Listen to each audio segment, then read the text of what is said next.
I walked through the rubble, the scorched earth, the smolder fuming to my shoulder, the blood and the ash, homes completely burnt and mangled by bombs and by torching, and amidst the talking ashes, what do I see once again? The shoes, the eyeglasses, the toys, the arsonized furnishings, the burnt lives, the destroyed innocence of children, and the forever singed grandparents.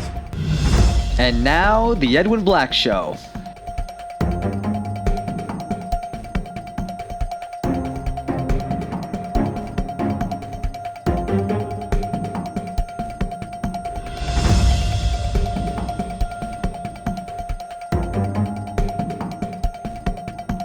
Sponsored by the Books of Edwin Black, available on Amazon and at booksellers worldwide. And now, here's Edwin. Welcome to the Edwin Black Show, coming to you twice monthly from Washington, D.C., but today originating live from Tel Aviv, Israel's gleaming city on the Mediterranean, which shines all day and all night with the brilliant lights of bedazzlement.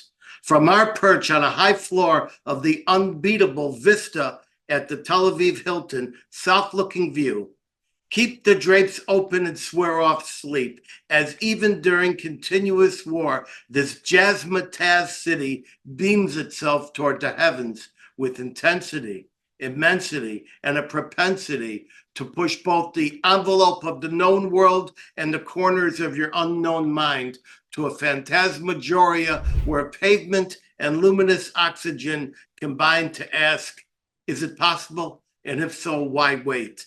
In brash arts, in hip even if we slip style, in fanciful world-unifying cuisine, in bombastic line-defying sky-poking architecture, this is the wild child of the holier-than-thou city, Jerusalem. Tel Aviv, not holier than thou, but hipper than thou. In Jerusalem, you may count the sages and the scrolls, but in Tel Aviv, you count the scooters and the sailboats. Hello, I'm Edwin Black, investigative journalist, historian of 215 editions in 40 languages in 190 countries worldwide, including IBM and the Holocaust, Nazi Nexus, the Transfer Agreement, and other books. If you like our show's content, spread the word. Subscribe for alerts at theedwinblackshow.com. And if you want to support our work, please visit theedwinblackshow.com/support. Your help, big or small, assures our complete and utter intellectual and uncensored journalistic independence. Today's episode is made possible and sponsored without any preconditions, requests, or stipulations by Stand With Us, Save the West, Harvey Mackler, the third edition of Ken Abramowitz's unfortunately accurate book, The Multi-Front War, and of course, the International March of the Living. That said, I only speak for myself and for history. The same goes for my guests. And today, we do welcome viewers from across America, including our 4 watch parties in the villages, Newton, Massachusetts, Chicago, and Tampa Bay. Hi, Harvey. Overseas, I see viewers logged on from Australia and New Zealand, as always, Germany, Hungary again, Holland, France, Italy, Spain, Czech Republic, Great Britain, Canada, Mexico. I see Brazil, Argentina, and Israel, plus other countries, all coming through my Zoom TV log. And if you have a question limited to today's topics, place one short sentence in Zoom's QA feature. The Edwin Black Show, along with our YouTube site, is global and fast growing, enjoying many tens of thousands of views. We speak frankly and without tremor to a fragmented world, seeking better understanding of our tormented past, our present, very, very tense, and a future still uncertain, very uncertain. By the way, stay tuned for my special word of wisdom at the very end of the show, just before I sign off. We'll get to our Wish You Were Here episode live from Tel Aviv. First, a few minutes of announcements. At the Edwin Black Show, here are our announcements. In our companion YouTube site, we have just released more compelling and hard-hitting episodes. First, see our frightening chapter on America's destroyed cities, soon to appear across America. Then the nerve-rattling unveiling of any free society's greatest threat, central control, both edited with gripping music and indelible imagery. My appearance tour continues. Today I'm in Tel Aviv for coverage, and earlier this week in Jerusalem for the mind-lifting finale of the International March of the Living. Last week I wrapped up 10 whirlwind days in Poland as the first scholar in residence of the International March of the Living, which gathered in thousands of vibrant commemorators and testifiers to the injunction, Am Israel Chai.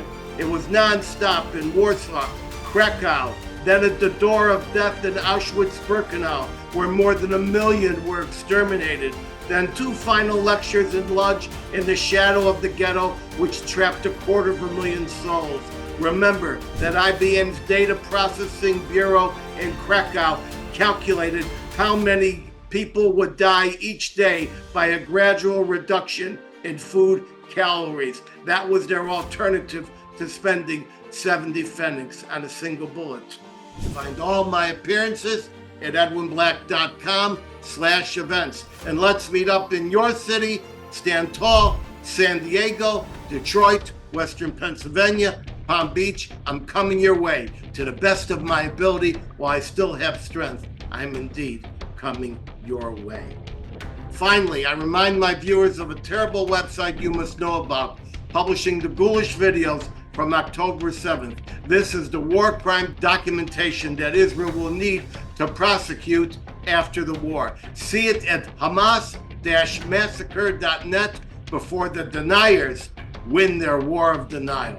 Now to our lineup of excellent speakers who can talk to the current crisis in Israel. First, I bring you Efraim Roseman of the Government Press Office, which issues the prized official Israeli press cards. With this card, you have access to the closed corridors of the Jewish state. Without it, you have excuses. I have had one issued almost annually for a few decades. The bar is high, the responsibility for the job is even higher. Many thousands of assigned journalists and freelancers, real and appointed, humble and arrogant, struggle to get one. Many thousands do not, but some do based strictly on their accreditation authenticity. Their first stop is the desk of one man, Efraim Roseman of the Israel Government Press Office, who must act according to universal standards of a free press, fair or not, reporting facts or fictions as they will. His job is only to carefully permit and never act about the content or in any way censorship. Efraim, in a rare appearance, welcome to the show. Tell us what you have experienced since October 7th and give us some numbers. Okay, Edwin, shalom to everyone, and thank you for having me here. Close to 1,000 journalists arrived in the first week alone. I have to take you back, I'll take you all back to October 7th. The morning, just in that morning, a holiday morning, a Shabbat morning, nearly 1,000 civilians were brutalized, were mutilated, were killed, right? I think many of you well know about the situation. And we, at that time, thousands upon thousands of journalists came to Jerusalem to collect their cards. And as you mentioned very clearly, these cards are given to all journalists and news media organizations who meet particular criteria. Now, at that time, we were a bit short-handed. Many people couldn't get to the office because of the bombardment, the missiles, and certain situations, in certain security situations. People weren't even aware of what the situation was. And at that time, in the first week alone, 1,000 individual journalists, foreign journalists, entered Israel and all came to our office and these people had to get to where they had to get to quickly. They didn't have much choice, and we did our utmost under those circumstances to give them whatever was necessary. After that first week in which 1,000 journalists came to Israel, during the next 2.5 weeks, another 700 came. And up until the end of April, during that entire period, over 3,300 individual journalists came. That doesn't include people who came 2 or 3 times. It only counts them once. This is in addition to the 200 journalists that are stationed here with the large media organizations. It was a terrible period. People were flooding into our offices and we were doing our utmost to help them. Of those journalists, just to give you an idea, over 800 were from North America, mostly United States. Over another 600 came from the UK. So others came from Australia, Ireland, whatnot. Also, something very important, the government press office brought the journalists to tours to the areas affected, to the areas where all these terrible things happened, to the kibbutzim, to the Nova site, where young people celebrating peace and celebrating music were just slaughtered, not to mention those who were kidnapped. And all during this period, we worked basically like a MASH unit, just trying to answer multiple telephones, cell phones, regular phones, SMSs, WhatsApp, you name it. It was a very difficult period. But I must say that when we took these journalists to their tours, when we showed them, they saw firsthand burnt out homes. Some of them at the first days saw the bodies. I fortunately was too busy to go there during the first days, and they saw body bags. They saw dried, and sometimes at the beginning, maybe not so dry puddles of blood and places where body were. It was not, the journalists that got there, were there the first few weeks, saw it all. As I said, the journalists themselves were working 16, 20 hours a day, nonstop, living out of hotels. They didn't have it much easier. And our mission is to give them the best treatment and the best service possible to allow them to do their jobs. It was very frustrating, and I must say, mentally, it was very disturbing because we were all hurt and disturbed and not aware of what was happening. And we had our breakdowns as well. It was just a very difficult period.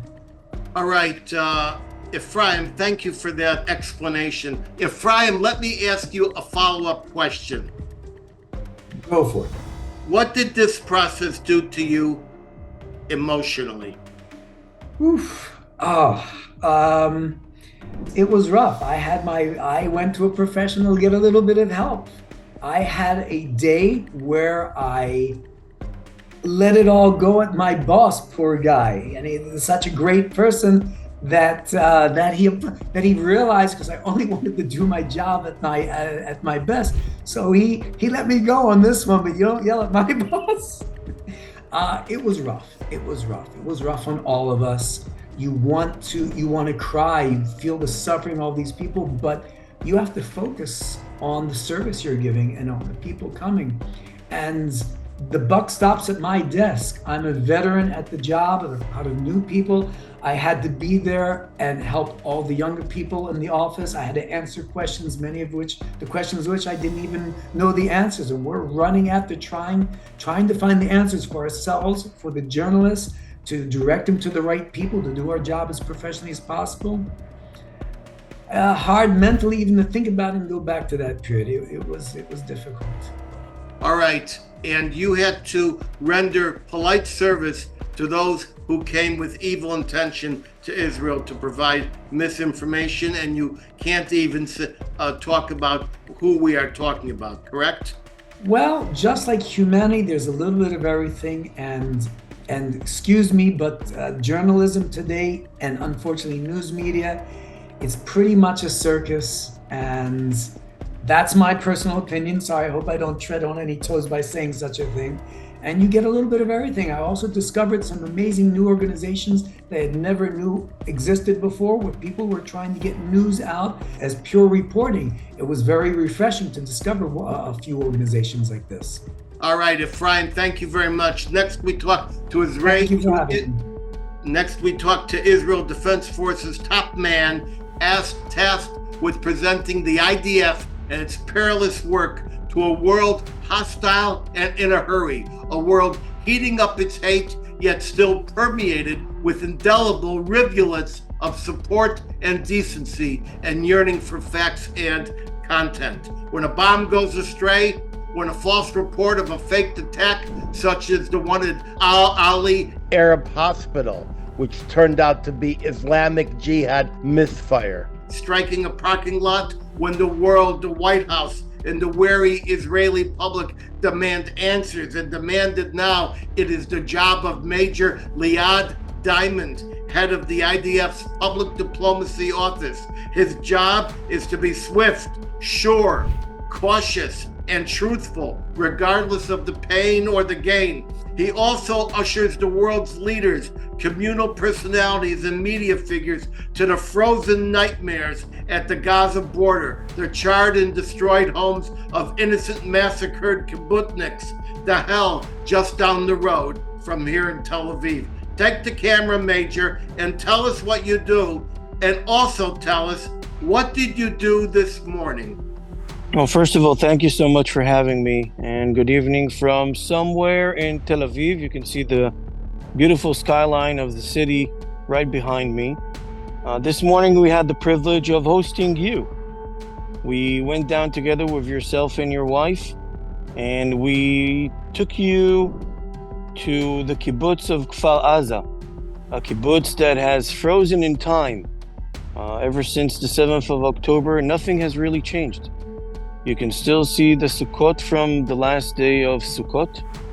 You can actually still feel and sense some of the most horrifying atrocities that have happened in that kibbutz. We had the privilege to take you and show you firsthand of what had happened. And we went on the trail of some of the heroes of that morning, heroes like Ofir Liebstein, the head of the regional council of Sha'ar HaNegev, that he was one of the first ones to understand that this is not a regular, if I can say to a rocket attack regular, but this is not a regular rocket attack, but this is an infiltration. And these are terrorists that have infiltrated into the kibbutz, shooting, murdering, massacring, anything, anyone, from humans to animals, to dogs and cats. And he was one of the first ones to grab a weapon and to stand against these terrorists. And by doing so, he was shot and killed. And we stood exactly where that has happened. And then we continued walking into the kibbutz, going through the different houses, the houses that are currently now fully empty. But, you know, Edwin, we also, and this is something to share with everybody else, I think today you also saw what is the true Israeli spirit, and you saw true Israeli resilience. You met Shachar and Ayelet, an amazing couple that decided that still this is a war zone and rockets flying above and terrorists everywhere. They still decided, even though they were evacuated from the kibbutz on the second week of the war, they decided to come back, and they came back to the kibbutz, and we had the honor of sitting with them today, this morning, to hear them and to see them and to get their story. So I think this is something that everybody, myself and you, have really achieved by hearing his story of Shachar and the amazing things that he has gone through ever since the 7th of October. Edwin? Yes, we had the privilege of doing special recordings with him, the first man to come back to Kfar Aza after the tragedy. And I don't want to forget that a young soldier, Sergeant Yoav Bibas, gave us a tour of a house that was completely burned out and destroyed from inside. And the shrapnel from the explosions were all over the ceiling, and the bullet holes were all over the walls, and murder had taken place there, and mayhem had taken place there. And that was his house, correct? Absolutely. That is where his parents were. That is where he grew up. And you saw the condition of that house, the house totally destroyed. Nothing is left. You went inside and you could see and you could feel what they have felt while they were hiding in those safe rooms for nearly 40 hours until somebody came to rescue them and get them out. And you saw what happened to that house. That house is fully destroyed. They are currently living elsewhere, but that house is also condemned. I mean, they have to bring it down. They're going to rebuild it. But still, it was a harrowing experience to his house where he grew up. I have never seen such a destroyed and broken home as the ones I've seen in Kfar Aza.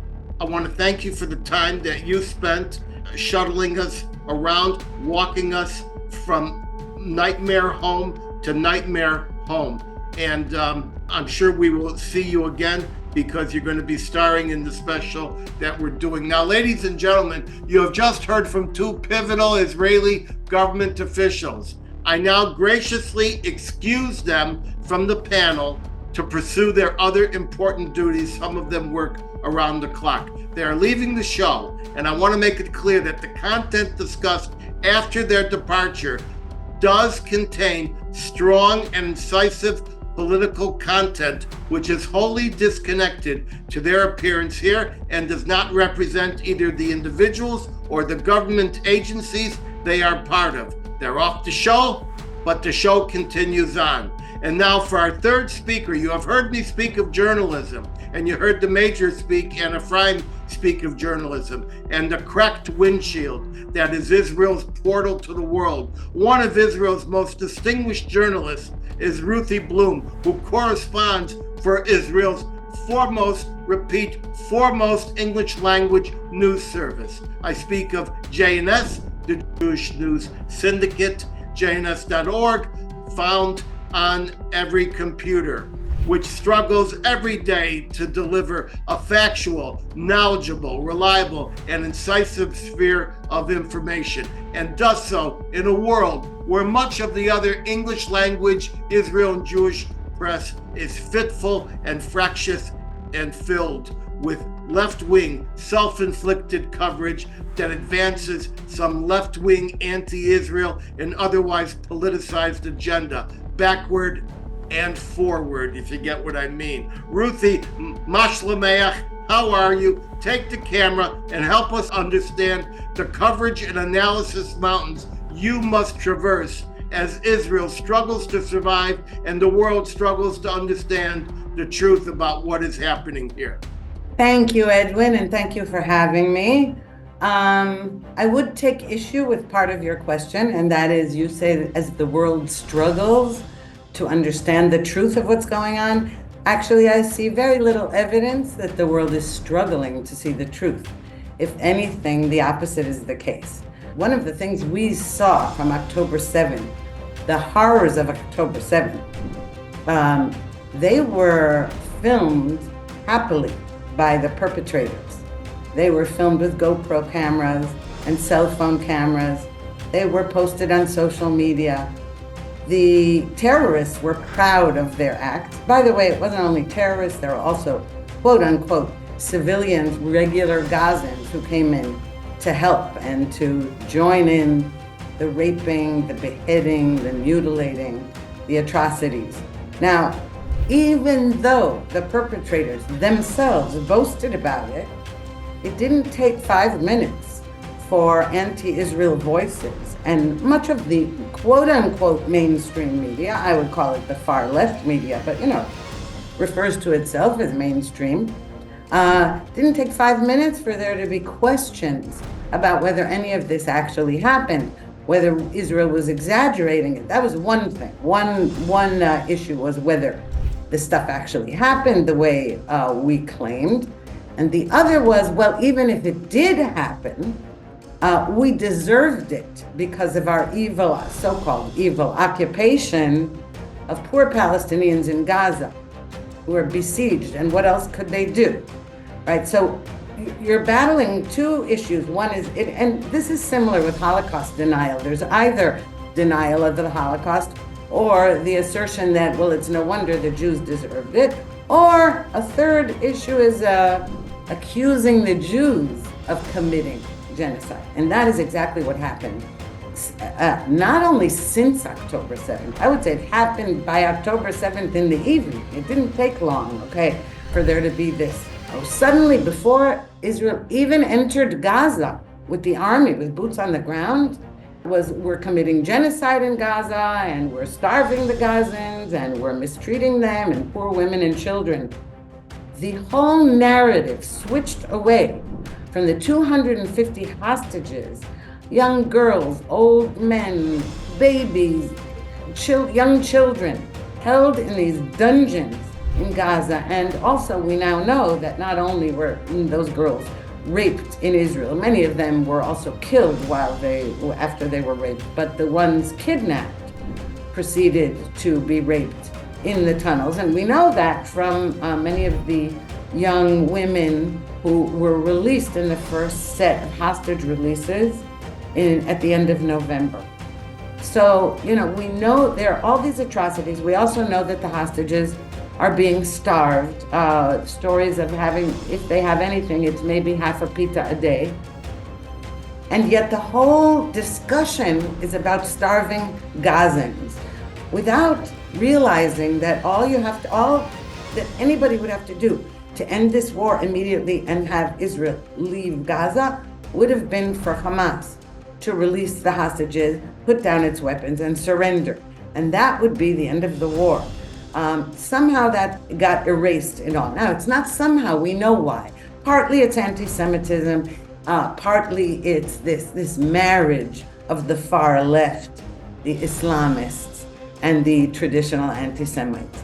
So, I'm going on in this long monologue, but I would say that my biggest hurdle, personally, in my own writing, is not how to convey the truth. That's easy. The truth is on our side.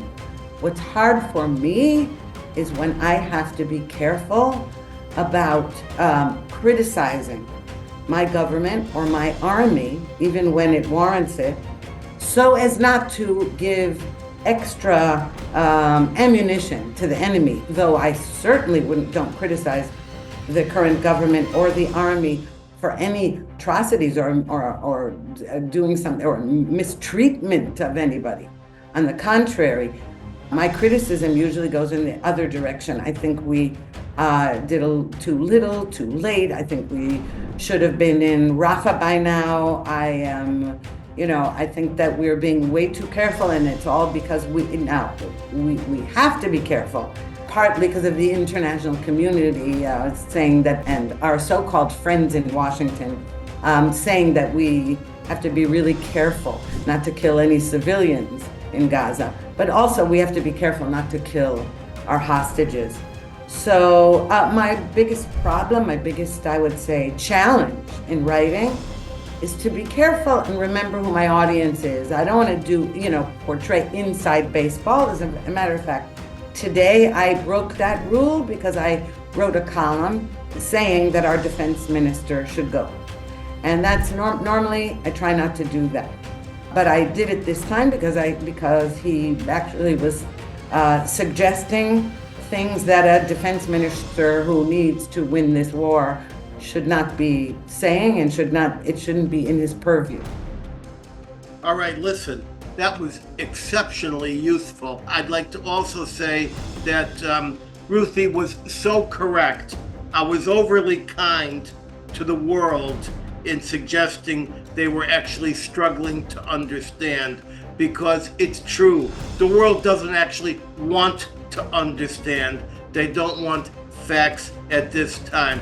We were expecting your presentation to be followed by Alex Traiman, our mutual friend and the bureau chief, but Alex is busy on assignment at this moment and can't join us. So may I ask you some additional questions?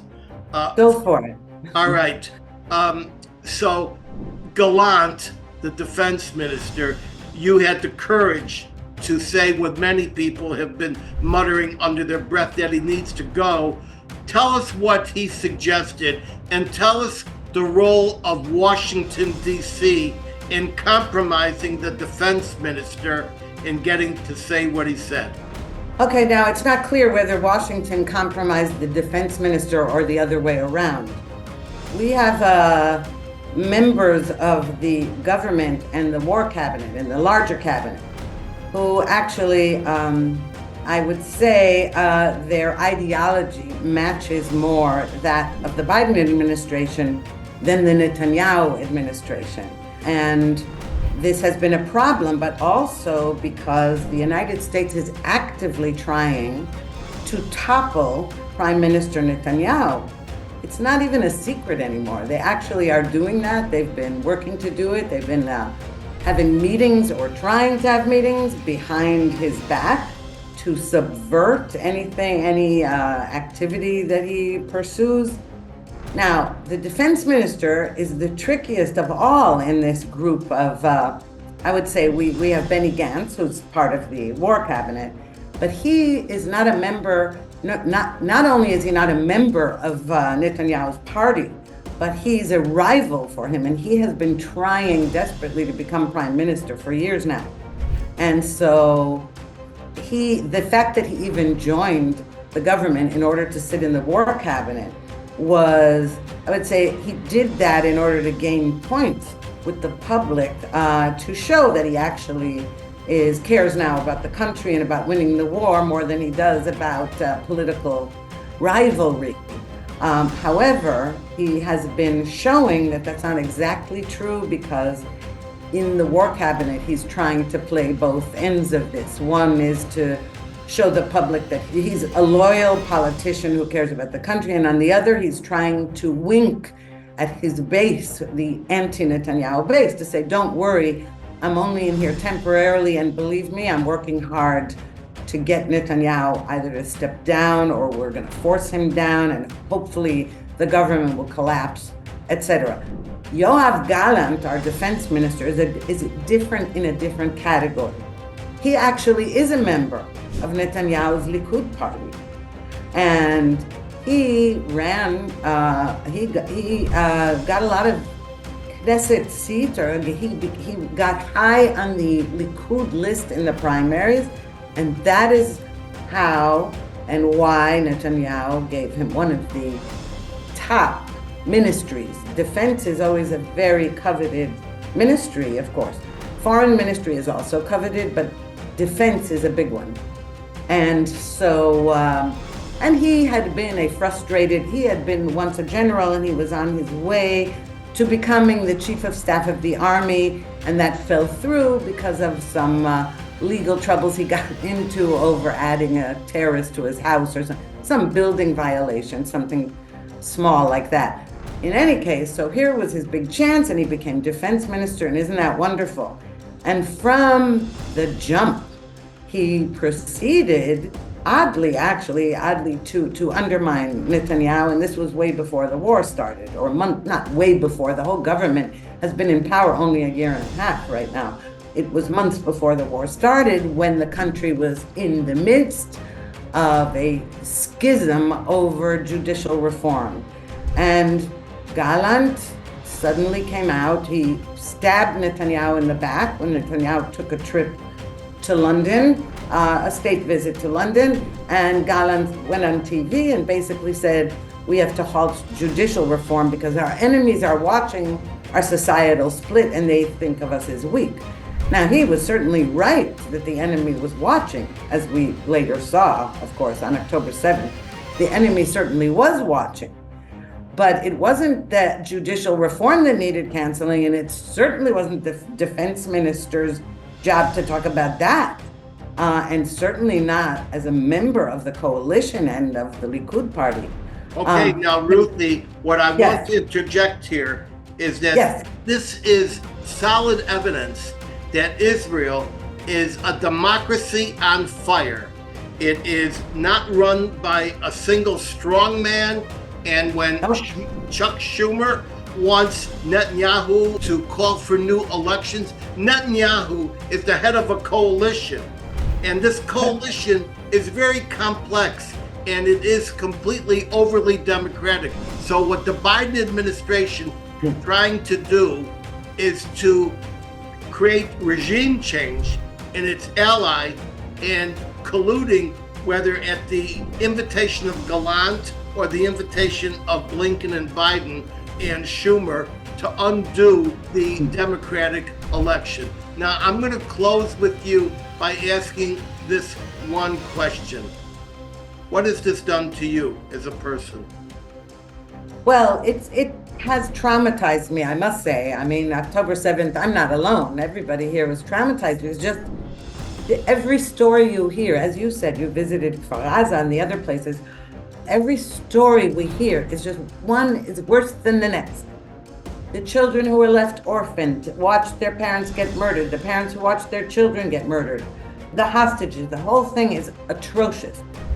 And my own son was in Gaza, is again in Gaza, was in Gaza for weeks and weeks, and he's again there. And so is my son-in-law. And so, you know, we all feel it personally.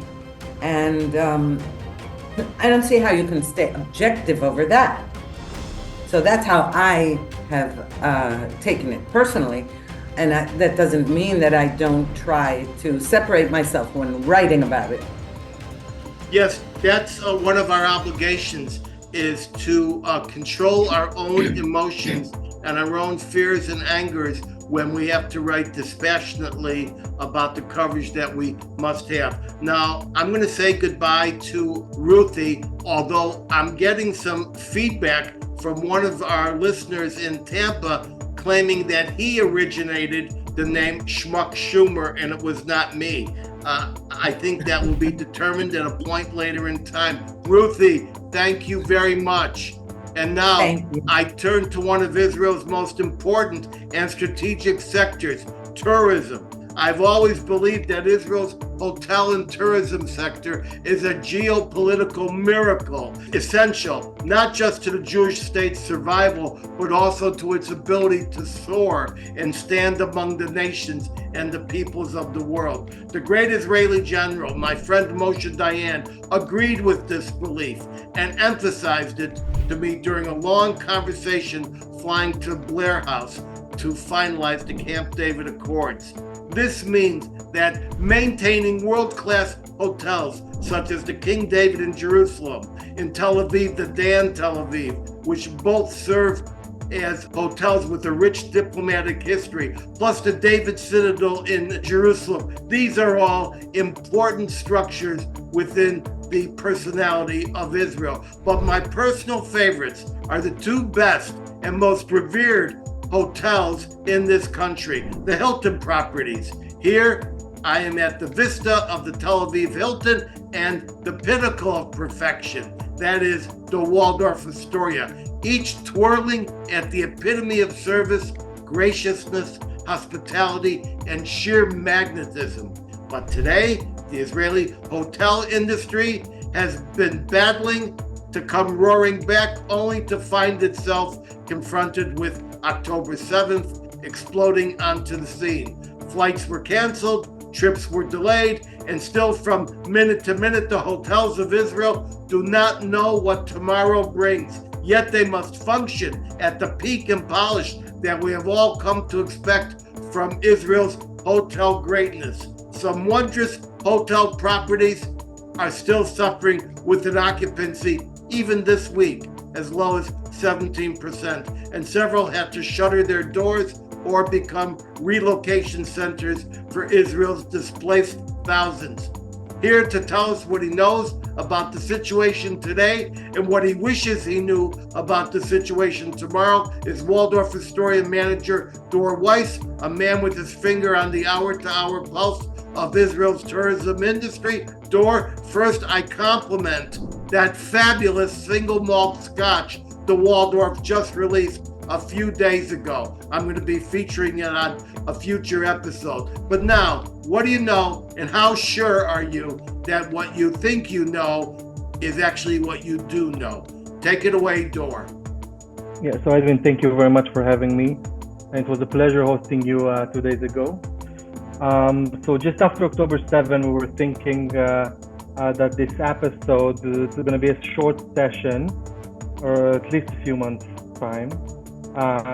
We knew it's intense, but not the longest war Israel ever known. And it was just after recovering from COVID. 2023 was supposed to be a great year, but unfortunately we got hit once more. So occupancy levels, and you mentioned, they went down dramatically. We did get some solidarity missions from the US for Jewish people that are coming throughout the world, and make their, trips to Israel and try to make some empathy. But the hype is now over. We don't see it anymore.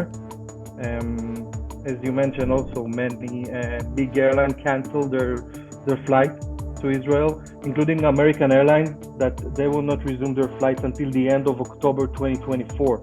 That's also a statement. And the lack of supply results in rate increases in all other airline companies, which basically is a lull. And the guests even if they want to travel to Israel, it's not something that they can afford anymore. Not even talking about the Christian tourism to Jerusalem or to Israel, or the Chinese market that was blooming, but now we see no one actually coming to Israel. Supporting with the big international conferences that will not take place in Israel at least until the end of 2025. So that's a long run of hit there. So unfortunately, we know how to handle these situations. So it's cost savings in all areas and focusing on the Israeli market that really makes the hotels in Israel whatever it is now. We also had some evacuees at our properties that the government does pay a certain amount, but not enough, of course. So we really try to keep our heads above water, keeping the top talent we have, if it's in all areas. Tel Aviv is starting to show small signs of recovery. There's some small corporate business still traveling to Israel, especially Tel Aviv, but the volume is nothing like 2023 or even earlier. What we assume is that this recovery, and it's much bigger than COVID from the Israeli side, it can take anywhere between 18 to 24 months. And that's if the war ends tomorrow. We know it's not the case. Yes, that's very, very unfortunate. All right. Yeah. So Dor, and by the way, is that the picture of my room behind you? Yeah, no, you had a better room. You had a better room. I know you did. Okay. No, this is our superior room.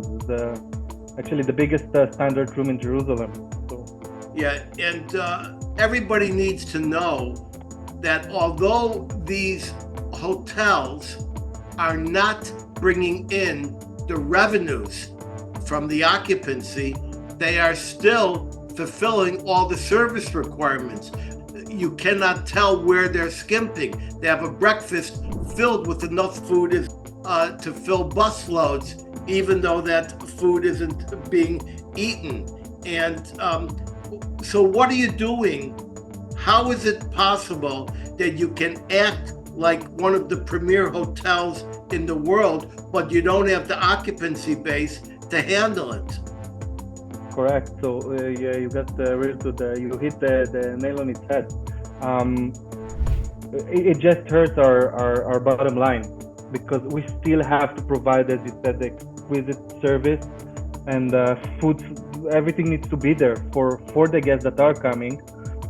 So unfortunately, our fixed or semi-fixed costs, as you present them, they really hit the bottom. So we're struggling, and it's going to be a long struggle. If it was just 1 month, 2 months, we can handle it. But as the war continues and we don't see flights come in and tourists come into Israel, there's a big question mark of what is going to happen, especially when we don't get the government support we should get. It's not easy. Also, team members that already finished their furloughs, the paid furloughs are not there anymore. Some team members just decide to leave because they don't have a job in the tourism industry. They'll go to find somewhere else to work. And I think it's interesting that you're using this opportunity of empty rooms to begin renovating the entire hotel for the first time in a decade. When you first opened, I was there when you first opened.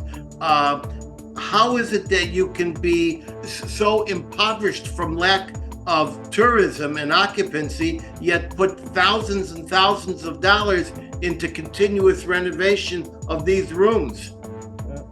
So first of all, it's around 30 million shekels that we're going to invest in the next year. And this is something that we saved for the past 10 years. Yeah, but we just see the future. We know that tourism will get back to normal.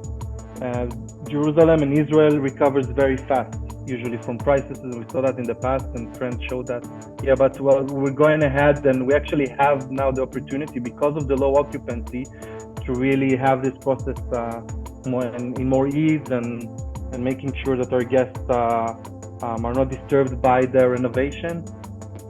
So that's going to be I will share with you. I know that you saw one of our sample rooms. It's not ready yet, but it's going to be very exciting, and the atmosphere is going to be very different.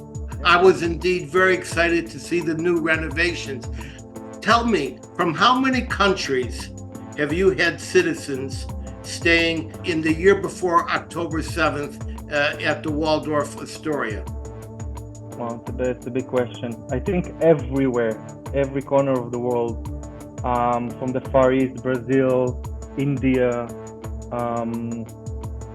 Thailand, everywhere in Europe, Russia. But now we see US, Israel, so it's pretty, it's not like it used to be. And it's very unfortunate for us, you know.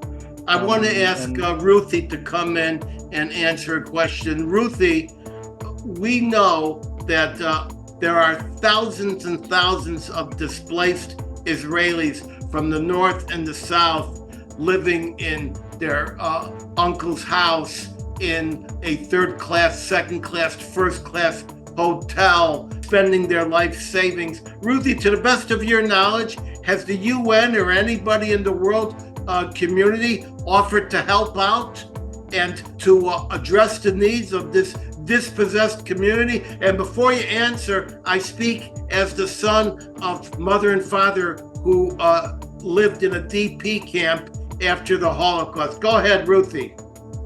No, of course nobody's helping them from outside of Israel. In fact, it's sort of it's almost like what happened with the Iron Dome. Do you remember when our enemies would say, it's no fair that Israel protects its, builds bomb shelters and has an Iron Dome? How come you don't give Hamas the Iron Dome also, as though they're on a par with one another?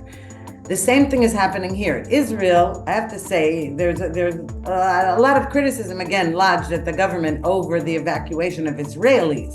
Okay, but it is true that they're in hotels or with their in-laws or with their children or their parents. I mean, I actually have many family members now staying together because of being evacuated from the north.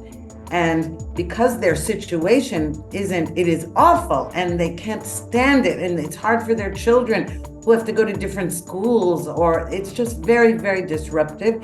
And especially the ones from the South who actually experienced October 7th atrocities. The ones who were evacuated from the North did not as much, and so they're less traumatized. But it's very inconvenient, and they're losing a lot of money. But nobody cares about them because Israel cares about them. And so they're not left to fend for themselves. They're not left homeless. And that's why you might have people like that, again, staying maybe at the Waldorf and other places. So it's a little hard for anyone outside of Israel to feel sorry for them. I'm still concerned about why nobody cares about the hostages, including the Red Cross, and why nobody is demanding that they get fed and that they get medical. Yes, I would like to mention that there was, in the first hostage exchange, a deal where medicines were given for the local Palestinian Gazan community, and there was some also to be given to the hostages.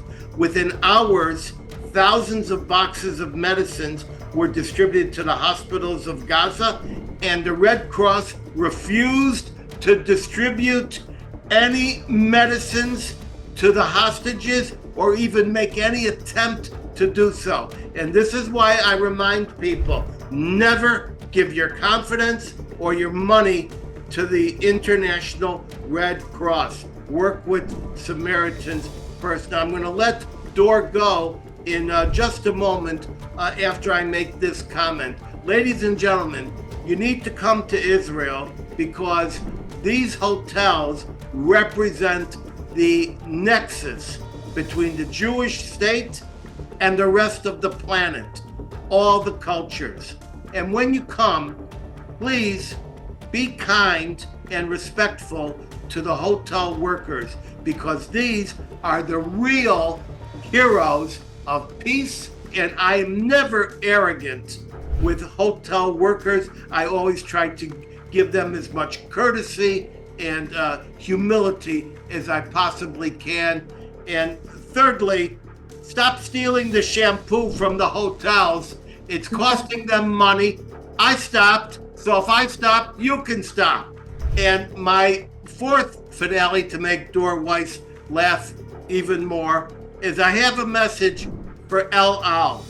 El Al, stop gouging Jews and everybody else with these impossible to afford flights.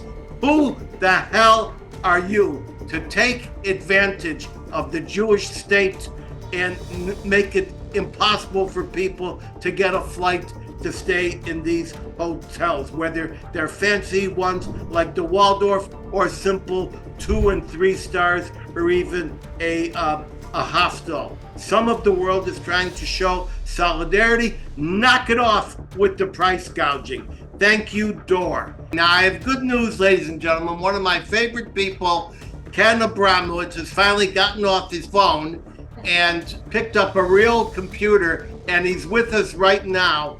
And after many efforts, we're finally going to connect with him, and he's going to tell us what the hell is up with the Republicans and the Democrats in Israel. My friend Ken, thank you for making the effort, and come and tell us. Okay. Can you hear me okay? We can hear you okay, and we can see you much better than with that cheap travel phone you were using.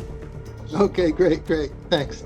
So, if you look at the gap between Republicans and Democrats, it's huge. Now, if you go, it used to be much more narrow in the John F. Kennedy days, when there was no disagreements about foreign policy and they just fought about domestic policy. But if you go back 160 or so years to our Civil War, the gap was huge then. At that time, the Republicans were the North, the Union, and the Democrats were the Confederates.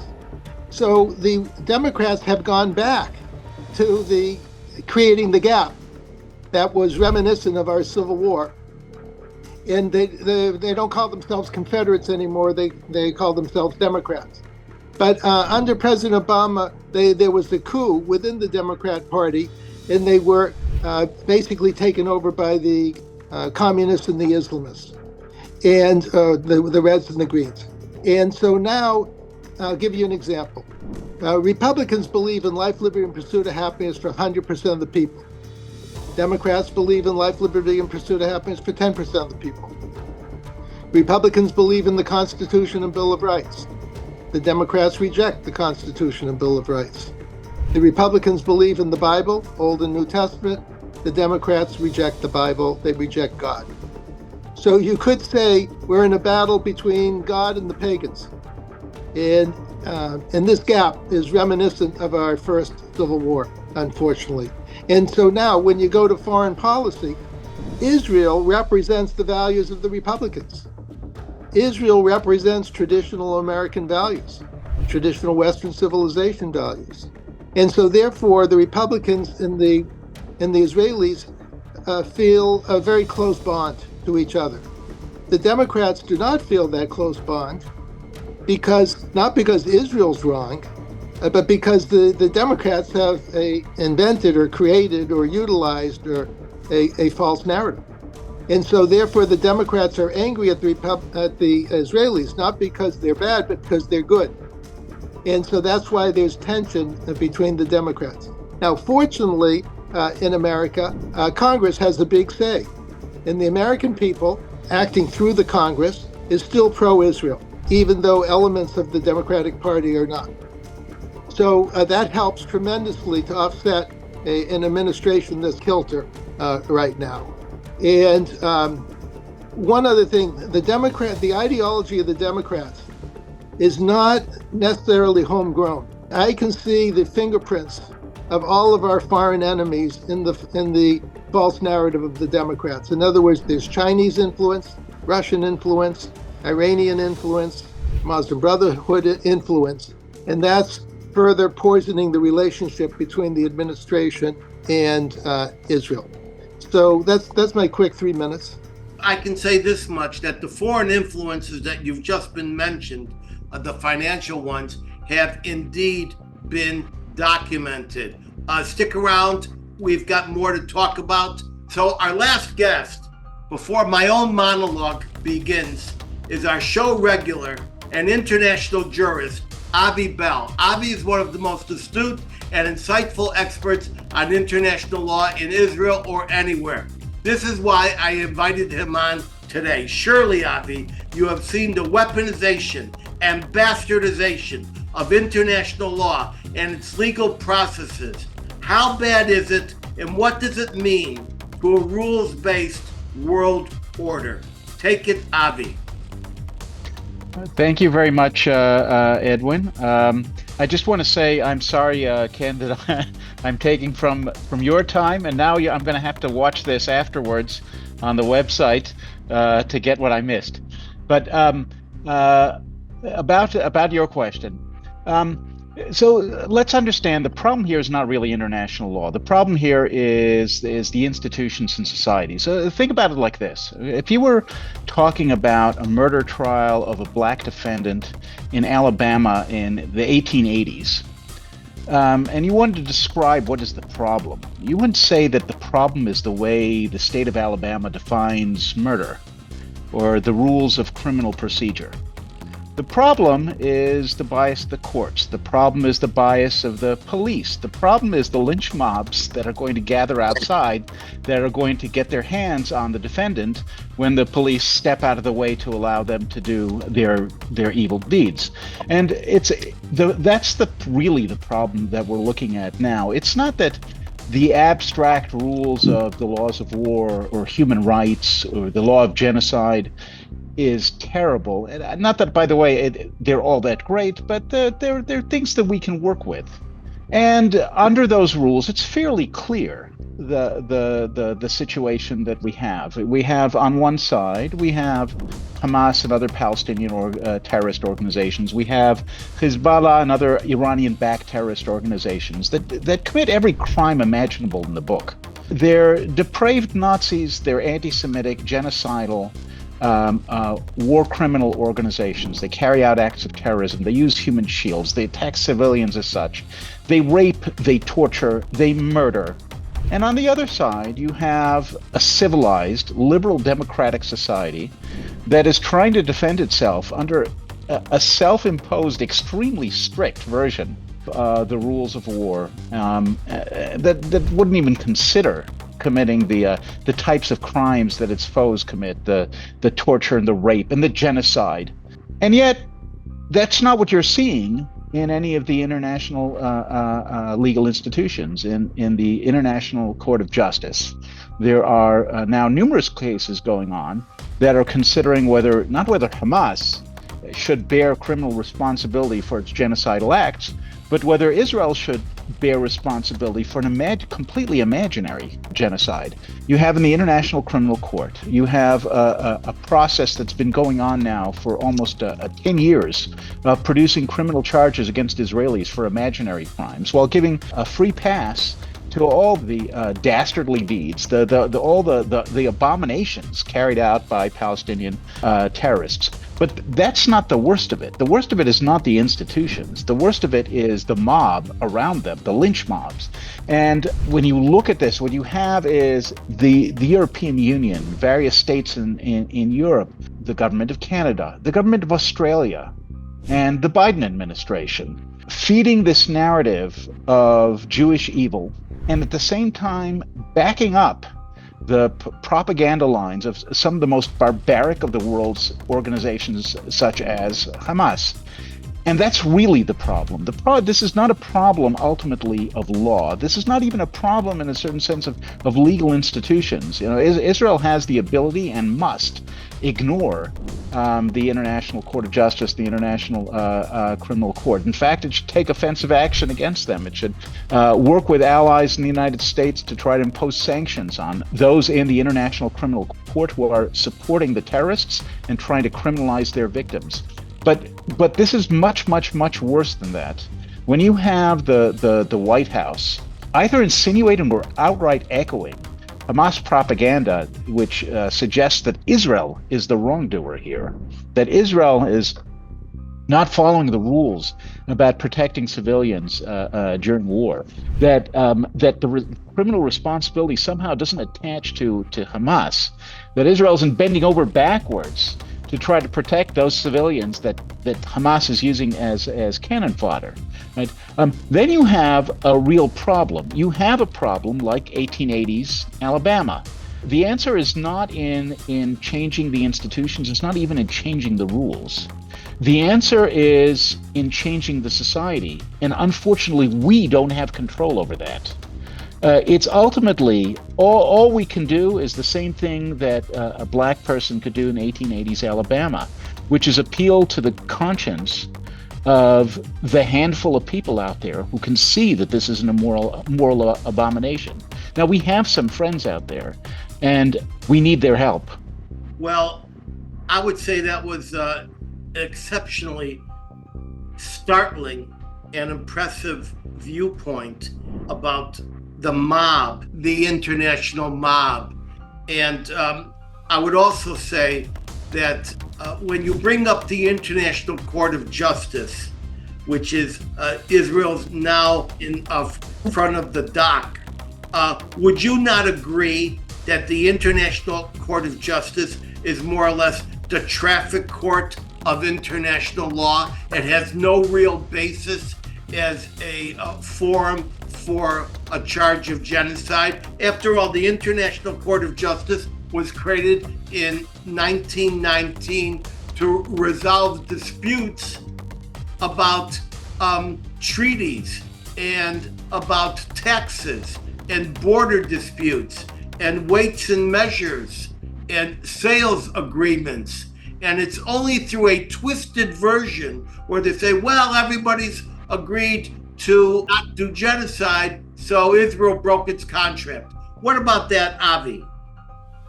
The International Court of Justice is basically an adjunct to the United Nations, and it shares its political agenda, and it shares its pomposity and self-righteousness.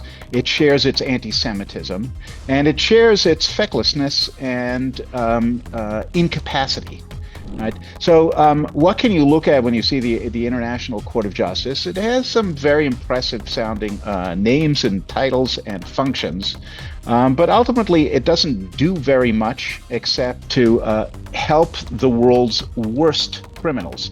Now, in this particular case, there are some arguments that we can have about whether the Court of Justice is properly exercising its jurisdiction. And I think that I've suggested that Israel long ago should have withdrawn from every provision in every treaty that gives the ICJ any kind of jurisdiction over anything that could possibly be used against Israel. But we have to understand they've gone beyond that at this point, because that doesn't make a difference to them. They're entertaining a case right now where Nicaragua is suing Germany because Germany is not boycotting Israel. Why should Germany be boycotting Israel? Because Israel commits Jewish evil. Right? Now, the claim is entertained by the court, not because the court says that Israel is committing the Jewish evil that Nicaragua says it is, or that South Africa says it is, but because the court says it doesn't make a difference. This is the farce of all these proceedings. What they say is it has to be plausible that Palestinians have rights, and once we decide that it's plausible that Palestinians have, of course, do they not have rights? Everybody has rights. Once we decide it's plausible that they have rights, then that means we can order Israel and Germany and everyone else in the world to do anything we want to. And that's in fact what they're doing. Right? Now, because they've created this legal standard that means nothing, they can say and do everything they want. And it's vital that we not treat them as a legal institution. We have to fight against them as the propaganda organization for the terrorists that they are. Avi, I'm going to hit you right now with a new interpretation or thought process in international law. Now, you already know that under the laws of war, that a hospital ceases to become a protected structure if it becomes militarized. And you know that a diplomatic structure, it ceases to enjoy its protected status if it becomes militarized. I'm wondering if a civilian neighborhood, if a civilian building, if a civilian complex ceases to become protected if it becomes an adjunct to terror, military action, and if it supports actively the military activity there, which would basically account for 99.9% of all the so-called civilian structures in Gaza. Now, what do you think about that? Okay, the rules on this are fairly clear. Again, I said the problem here is not with the law primarily. The problem is with the institutions. So it's pretty clear that you don't classify whether an object is civilian or military on the basis of what its name is. Right? A school is not necessarily civilian in wartime. Right? A home is not necessarily civilian wartime. Depends on what it is used for and how it is used and by whom. And so a civilian building, a residential building in which there are snipers located, or which is used as a command center, or from which fighters go out to operations, or which is used even for spying on troops of the other side, all those are military targets. They don't have to have a sign that they're connected somehow to the army. Right? They're military targets. So all these things are military targets. And again, what you see with Israel follows fairly strict rules, stricter than those followed by all the NATO fighting forces, for example, in which it tries not to attack even clear military targets like Al-Shifa Hospital, which is a command center of Hamas and has been for decades. Right? Israel was extremely careful in striking at Shifa Hospital. So careful, in fact, that allowed almost all the Hamas fighters there to escape. And it allowed the Hamas fighters not only to escape, but to take away the hostages before they could be rescued from that complex. And why did Israel do this? It's not because it's protected by the law. It's because Israel is being extra, perhaps too cautious here. We don't have a problem here with what the law is or what the rules say. The rules say Israel may attack all these targets. The problem is that we have institutions and leaders and lynch mobs or anti-Semitic lynch mobs around the world that don't care about these things. Right? What they see is a Jew accused of murder, obviously guilty. Well, you know, I think I see a byline article by Avi Bell running shortly in the JNS. I'll have to inform Ruthie Blum about that. And now it's my turn. Everybody else spoke. Now I get my chance. This is my monologue. What did I do last week? As scholar in residence of the International March of the Living, I walked through the sorrowful scenes of shoes, eyeglasses, and I studied photos of the destroyed homes of Jews in Poland. I've been doing that for more than a half century. What did I do this morning in Israel? I woke up. I had a cup of coffee at dawn. I jumped into a car and was driven 90 minutes south to Kibbutz Kfar Aza, a beauteous community of nature-embracing, flower-bedecking, all-people-loving community of simple houses sprawled between the trees, but near the Gaza fence. Did I see families strolling? No.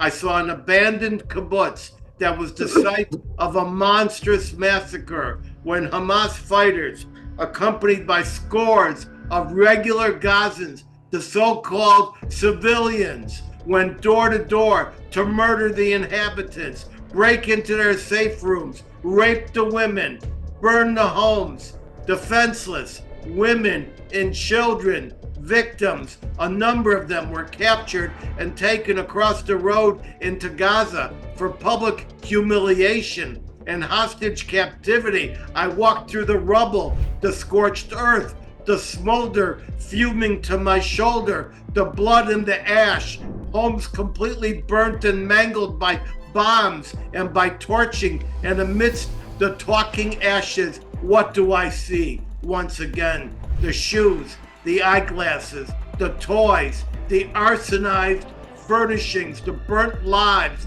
the destroyed innocence of children, and the forever singed grandparents, the mirage of peaceful coexistence, burned, raped, gunned down, bullets in the front doors from wild gunfire, and shrapnel floor to ceiling, pockmarking the rooms with the rage of maniacal killing, the kind that prompted the perpetrators to call home and brag to their own parents of their accomplishment in beheading Jews. What kind of a culture creates killers that can roast babies in front of their parents, cut off breasts and play football with them, insert rifles into vaginas and shoot, grab one woman who was raped by more than 60 men, according to lab results? Who are these people, and how can I defile the word people by using it in the same sentence as these monsters cultivated over generations to group achieve ghastly and monstrous acts that live in infamy among the documentation from hell that the Jewish people everywhere, including here in Israel, must now add to its history of blood drench and perpetrators' stench. Poland, Kfar Aza, what was the difference? Yes, we all know what happened.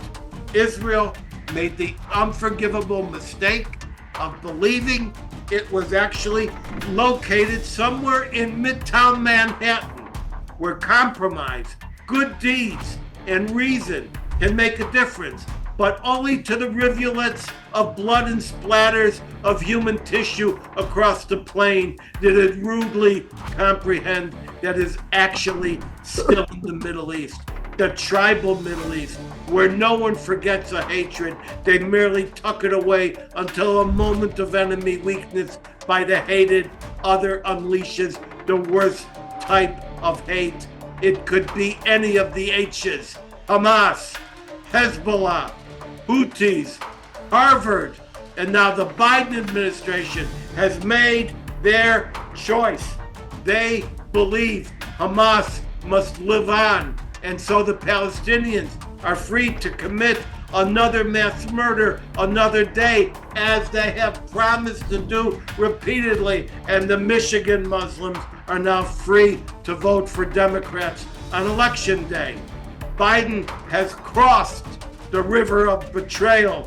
He has publicly condemned those who, quote, don't understand the Palestinians, close quote, and now he has denied Israel the means to finish the job in Rafah and offered lies about $1 billion package of arms, but the deep details require the IDF to defeat Hezbollah in Lebanon, not with air power, but with horsepower in trucks and tanks to increase Israeli death. Biden is a liar and has betrayed America on so many levels, it would take 10 monologues to begin to describe it. His administration is filled with Jew haters and Israel haters. His deputy national security advisor is the Israel-hating Jew Jonathan Feiner.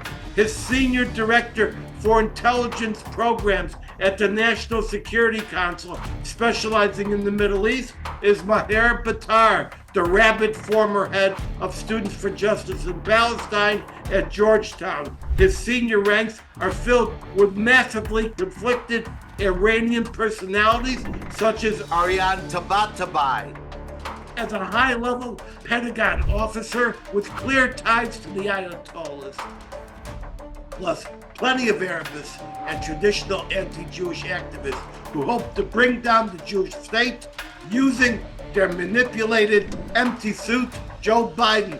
All that matters to the Democrats is that they win this November, and they need Michigan Muslims and Arab Nazis to do that. It's the Michigan state, not the Palestinian state, that matters. And the Democrats have already switched from a nationally controlled to a locally controlled party, and the population will be radicalized, and the Jewish people will be dispossessed for the sake of the next election. Now, I've left out 99% of everything, but now, with weak knees from age, but a spine of steel forged by history, I close to answer questions from our audience. And the first one is going to come from Harvey in Tampa. And he wants to know, how do Israelis, specifically those who have witnessed these atrocities repeatedly, deal with the emotional pain? Ruthie and Avi after Ruthie, quickly. How can you answer, Harvey? How does the average Israeli, the child who has lost his parents, the grandmother who has lost her family, the man who has lost his wife, the soldier who was showing me his home and lost his beloved, how do they deal with it, Ruthie? Some of them deal with it by memorializing their loved ones. Some are deep in therapy. Everyone deals with these things differently, and it also depends on the level of the atrocity that was committed, and it depends. It's like, how do these parents deal with the loss of their soldiers and things like that? I can just tell you that anecdotally, that my 6-year-old granddaughter said to her father, don't go back to the reserves. Who's going to tell me when you get killed? And so even people who haven't gone through something awful are feeling it in the air. Avi, how does the average person, people in your circles, thinkers, deal with the fact that atrocities are everywhere and even more are threatened every hour? Look, Israel is a very small country, so everyone is affected by this. It won't go beyond 2 degrees of separation to find somebody who was killed, somebody who was tortured, somebody who was kidnapped, somebody who died fighting, somebody who was injured. We've gone to a lot of funerals, visited a lot of people in hospitals. Right? This is a country that has been in shock for more than a half a year now, and unfortunately, this is not the first one. So there's I'm the son of a Holocaust survivor, and she wakes up in the middle of the night screaming Guten Himmel. Everything builds on everything else, but ultimately, there's only one mood that's important, I think, which is, for the most part, and most people, this is not all, it's far from all, but I think most Israelis have a sense of determination, grim determination, but determination. There is work to be done to defend ourselves, and we're going to do it. And I will say, just in relation to your monologue, we live in a morally superior world to the one in which our parents were subjected to anti-Semitic horrors. And it's not because the lynch mobs around them are any different. It's because we have an army and we have the ability to forcibly protect ourselves and justice. And we're going to do so. That's right. Ken, tell me something. You're not Israel. You have a house in Israel. You live in the United States. Israel's in your mind every second. You're an American. And suddenly you wake up and you have to confront horrible, ghastly nightmares that occurred, roasted babies, horrible rapes and dismemberments, unrecognizable corpses, and the knowledge that this may continue tomorrow morning if the wrong people march across the fence. How does it affect you mentally, emotionally? Well, just like the Israelis, it actually makes me tougher. because we're all so angry now at what happened. And as the government has said, all 40,000 terrorists in the Hamas death cult and the Palestinian Islamic Jihad death cult will be captured or killed. And I should mention, while you said that I didn't see a lot of coverage. Ruthie can check me on this, that the UN just cut by half the reliable count of the fatalities in Gaza. And when you subtract the 15,000 or so Hamas terrorists who have been killed, that cuts it all down. So thank you, Ken, for that. Let's go to our next question. Thank you, Harvey, for the question. Here's a question from the Watch Party in the Villages. The climate change movement seems to have gone full Nazi, from Greta Thunberg to the wider movement. Who, if anyone, is funding Jew hatred in the climate movement? Now, that's a very interesting question. The Biden administration gave about $600 million to so-called environmental justice groups. Now, I have a list of scores of anti-Israeli climate fund groups funded through the Tides Foundation, Soros, the Biden administration, and others. So let's take one example. The $50 million of taxpayer money or tax-exempt money went to something called the Climate Justice Alliance. The Climate Justice Alliance pays for illegal anti-Israel protests, believing, quote, the path to climate justice travels through a free Palestine. So, does the climate brat Greta Thunberg and a pervasive infection of the movement, which thinks that one of the greenest countries on the planet and one of the most devoted to climate repair, Israel, should be destroyed like some useless ecosystem of dispensable human beings? Is this why we should have faith in the climate movement going forward? For me, once the climate movement embraced the Nazi Arab genocide, it spelled the end of their legitimacy. I don't trust science from Nazis or their supporters, and I'm an expert on fake science. Thank you very much, Florida. Let's go to a request from EJ in New Jersey. Given that the U.S. and Israel's interests overlap most of the time, to what extent is the U.S. supposed to put Israel's interest first? And this was prompted by a billboard she saw saying, quote, Israel first is America first. So let me answer that question. Israel's interest and America's interest completely intertwine and intersect and are one. And this has been stated time after time after time, year after year, from every segment of our government, president down. America does not have an interest in preserving the right of killers to organize the next rape and mass murder. America does not have an interest in creating a terrorist state as part of a two-state solution. America does not have an interest in sanctioning Israeli units that are doing everything they can to fight an implacable enemy, hiding among a non-combatant population. Those are not American interests. And so America's interest and Israel's interests today are identical to what they were over the past many, many decades. So who has betrayed America's interest? Joe Biden, the Democrats, the Biden administration, which is infused with well-entrenched Jew haters, Students for Justice in Palestine activists.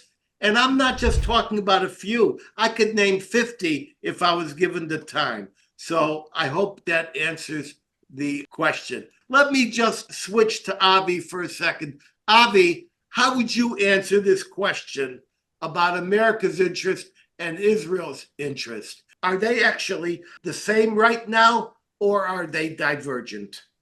I think it's a question that begins in a faulty premise, right? You wouldn't see, if let's say back when the Argentina and Britain were fighting over the Falklands, somebody would ask, should we be Britain first or America first, or are they the same thing? I don't know of anybody who, when they talk about the need of the United States, not only protect its interests, but to be a loyal ally. Anybody who says, "Oh, well, that means Britain first," or "that means Israel first," I don't know of any Israeli that actually expects anybody in the United States to act as if Israel's first. The United States should act in its own interests. The only people who raise the question are those who are trying to insinuate that there's something wrong with Jews caring about Israel, and that's perverse and anti-Semitic. Now, what you're seeing with the Biden administration is not only that it's acting against American interests by supporting Palestinian terrorists, it's also undermining American interests by being a good friend to the worst enemies of the United States, and by being a terrible friend, or perhaps not friendly at all, to its closest allies. And that really undermines the United States ultimately. It undermines the U.S. alliance structure. It undermines the credibility of the United States. It undermines the ability of the United States to project its authority other places in the world, because it simply makes the United States not a credible ally, not someone who you can even count on to act in its own interest. That is the ultimate legacy of the Biden administration in its relations with Israel. And I think I would also point out that since 70 to 80% of those polled have consistently, in the American public, have consistently said that they side with Israel, since until very recently, it was a constant clamor from presidents down that we side with Israel. Those interests not divergent. They are the same, but nonetheless, we thank the questioner for their question. Now, ladies and gentlemen, we're out of time. So hold for my closing word of wisdom, just 1 minute away. But first, I want to thank my very knowledgeable guest, threat analyst and author, Ken Abramowitz, Avi Bell, international jurist, a regular on this show. And Ken, I'll see you tomorrow for breakfast. Ruthie Blum, who stood in for herself while she was being praised on another chat group for an article she recently did, and sneaking in statements of thank you for the work that she was praised for. We thank you very much, Ruthie, for giving us of your time and for standing in for Alex, who was not there, although I'll be at Alex's house for dinner tomorrow. We also want to thank Dor Weiss from the Jerusalem Waldorf Astoria, and we want to thank our two government officials, Efraim Roseman, and I want to thank the head of the idea of public diplomacy, Major Liad Diamond. They were all great. And I also want to thank my talented international team, including Christine in Indiana, Virginia, and New Jersey, Rebecca in the Philippines, Carol in Maryland, as well as many others in numerous additional cities around the world. My team, each of them, is comprised of very dedicated people. I and we all owe them. And I'll see everyone back here in 2 weeks. I think I'll be back in Washington in 2 weeks. I have no idea any sense of time, but I want you to remember today's episode was sponsored without any preconditions, requests, or stipulations by the third edition of Ken Abramowitz's unfortunately accurate book, The Multi-Front War. The book is available worldwide, and at this point is needed worldwide. You want to be a friend of the Edwin Black Show? Go to theedwinblackshow.com/support. Keep me independent. You want to hear me in person? Watch my website for events. Consult my events page at edwinblack.com. Until then, head over to any Barnes & Noble in the USA or any Amazon,